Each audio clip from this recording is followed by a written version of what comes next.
Hi, Alex. Better weather, more people. It's a bit warmer than it was in Spain. Yeah, yeah, it's true. Rafa, I'm guessing morale's pretty high within the squad right now. Yeah, it's fine. I said before that everybody is almost fit. We are winning. We play well. We create chances. So everybody's more or less happy. And it's a problem for me because I have to make a decision in terms of a squad and 11 starters. And the only thing I can say that the players that are not involved, they are training really well, and you have to praise them because they are very, very good professionals. That's it. It was around this time last season that you went on that good winning run and really kicked on. Is it a feeling you can do that again this season? Yeah, obviously with the permission of Burnley, we will try to do the same. I think we did well last year, and as you say, we have confidence and everybody's happy, but at the same time, we know how difficult is every single game, and especially we know the stats about Burnley and this year, so we have to be sure that, as always I say, we approach this game focused, concentrate, and without any complacency. You said on Friday you had a number of big decisions to make. One of them was to decide whether to give Almiron his start. You did that. He didn't let you down. He looks as though he's fitting in very well here. Yeah, he did really well. So we knew that he could give us pace and energy, and he did it. He was fine on the ball too. He had a great chance, and it was a pity for him not to score. But yeah, everything that we were expecting from him, he did it, and he did it well.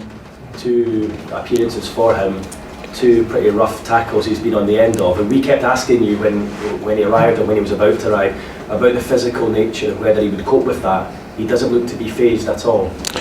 No, I think he has no problems. Watching him in the training sessions, still is playing with the same style. He's very quick, and then he's trying to be also in the tackle. So he's not someone that is scared. So hopefully he will not have these bad tackles anymore. But he can cope with that. Can I ask you about Rondon, because he's been excellent. Took him a few games to get going, but certainly his return in goals has been good. Again, a lot of people questioned you last summer when you allowed Mitrovic to leave and you essentially replaced him with Rondon. Do you feel the way he's played that it's shown that you've been right?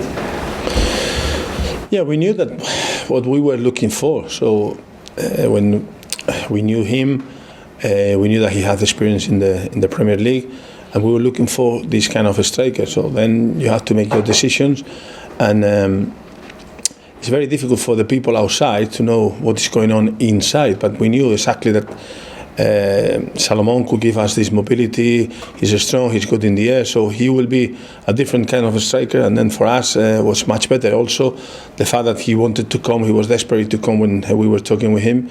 It was another good thing. So I think he's someone that has proved that at least he can do a job for the team. It means that the people around, or when I say about Almiron, that the scouts they were watching him, so the people around, they knew that we needed that, and that is the right player for us. I must ask you about the current vacancy in the Premier League. Your name has already been mentioned as being on the short list by Leicester City. Short, not very short, no? Yeah. It's quite long now. Yeah, I think there's a few, but your contract obviously is up here at the end of the season. Would that job interest you? Yeah, I think that you know my answer, so I'm really focused in the next game. So I know that we have to do a job. I know that we have to stay up, and if we want to do that, I think we have to just stay focused on that. So I understand that the issue about my contract and now this position is something that you have to ask for, but at the same time, you have to understand that my main target now is to get 3 points against Burnley. What do you say to the supporters who are worried this morning when they see your name mentioned with Leicester? I think they will be happy we get 3 points against Burnley. So. Just a word on the players who's fit for tomorrow. Is it the same as Friday? Yeah, no, everybody apart from Clark and Elliott, the rest of the players are available, so a good problem for me. Thank you. Cheers. Rafa, just a quick one on Saturday. Obviously 0-0 at half time, playing 10 men. How impressed were you with the players that they dealt very, very well rather with any potential extra pressure on their shoulders? Because the expectation was there that Newcastle would go on to win that game. Yeah, I think that I was watching the clock was 6 minutes. They were passing the ball, but we had the best chances in 20 minutes before the sending off. We have very, very clear chances. So we were doing what we wanted to do, is just to have the control of the game. When I say the control of the game, it's not the possession. Sometimes you have the possession and you don't control anything. So then when you have the control of the game, you create chances. I was happy with that. We have the last chance in the last second of the first half for Rondon. So we were doing things quite well. We have a lot of attempts, and it's just to carry on doing the same. We were lucky enough to score an early goal in the second half and then help the team to play in the way that we wanted to play, with the tempo that we wanted to play, yes. But we did well, and that's it. We have 29 attempts, and I think it's the main thing, to play well, to create chances, and then have a clean sheet, because the balance is the key. It's not just to score or not concede, the balance. And especially after, went 2-0 up, the nervousness seemed to disappear from the crowd. That famous electricity seemed to be back at St James Park, that buzz around the stadium. Did you feel that as well after we went 2-0? Yeah, no, I think so. I think also in the first half, because the chance of Almiron, the fans, I think everybody was delighted at this point about his contribution.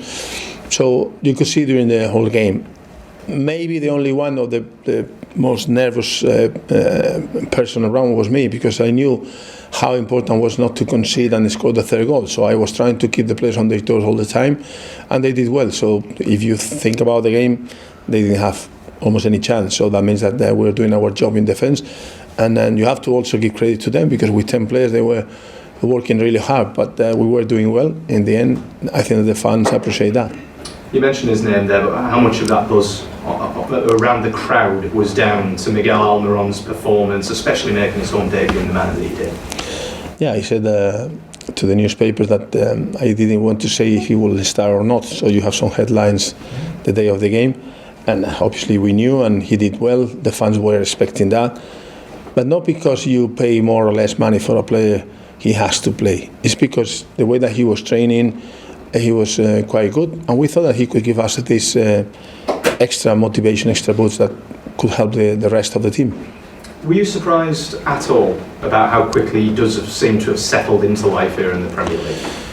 I would say no, because we saw him before and we knew what he could do, but I would say yes, because it's the Premier League and you never know how can they react. So I was happy the way that he was doing things, but at the same time I was expecting, like everyone, to see what was going on.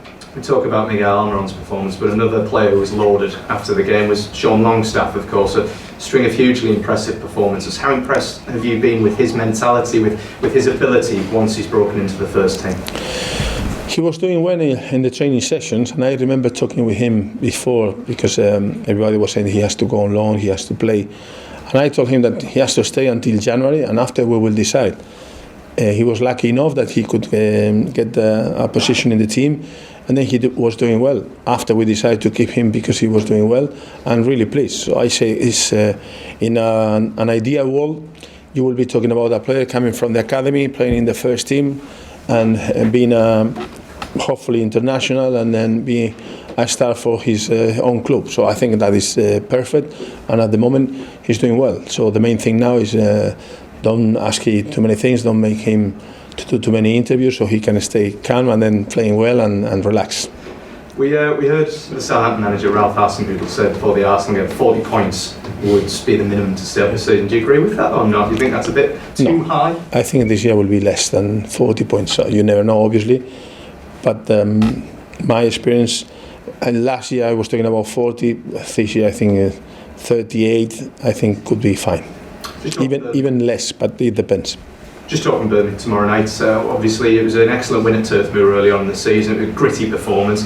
You expect something similar tomorrow night to claim all 3 points against a Burnley side that we know what to expect from them? Yeah, I think it will be different. Obviously they are in form, they are doing well. I was watching the last games and they have confidence, and it's a very tough and physical team. So we know that will be like that. But we will try to do exactly the same that we did, scoring goals and then don't concede. But it will be a different kind of test, and then we have to be ready for that. Just a final one from me. It was on the League Cup final yesterday. Obviously, there was a bit of an incident between Maurizio Sarri and his keeper, Kepa Arrizabalaga. Did you see it? What were your thoughts, your overall thoughts on that? I will give you an easy answer. I was not watching the game, so no, but it's not true. No, I think it's something that they have to decide. So obviously they were giving explanations, both the manager and the player. It's something that they have to decide. So we don't need to be involved in that. Thanks, Rafa. Cheers. Rafa, when Almiron received that tackle from Tommy Smith, was your heart in your mouth and sort of thinking, oh, hope he's not going to... No, I said, and it's true, after the game, I didn't see the tackle because it was this way, so I couldn't see I saw the tackle, but I didn't see how dangerous was the tackle. And I didn't see the replay after the game. So I went to the press conference and I said, I couldn't see the tackle, and it's true. I saw the tackle, I saw the pictures after, it was quite dangerous, but I think he was lucky. But okay, in this kind of game sometimes can happen, but I think he was lucky not to get injured. When a player though on his full debut who excites the crowd like that, and that feeds into the general atmosphere in the stadium, how much can that help you, particularly now you're on a good run of home matches? Yeah, I think it's important for all the players to feel the fans. I think our fans has been fantastic, so they know at home and away that they are really important for us, so they are behind the players all the time. And if you do well, it's even easier for them not to be excited and then support the team. So these kind of players, normally the players with pace, with ability, the players that create chances in attack, and they are the players that can lift the atmosphere and can lift the fans. You mentioned looking at some of Burnley's games, obviously beating Tottenham. I mean, they will come into the game full of confidence, won't they? Yeah, I think we know the stats. They are doing really well at home and away. So it will be a tough game, a tough test, but we have to be ready. That's it. Okay. Thank you. Cheers. Take care. Cheers. Thank you. Cheers.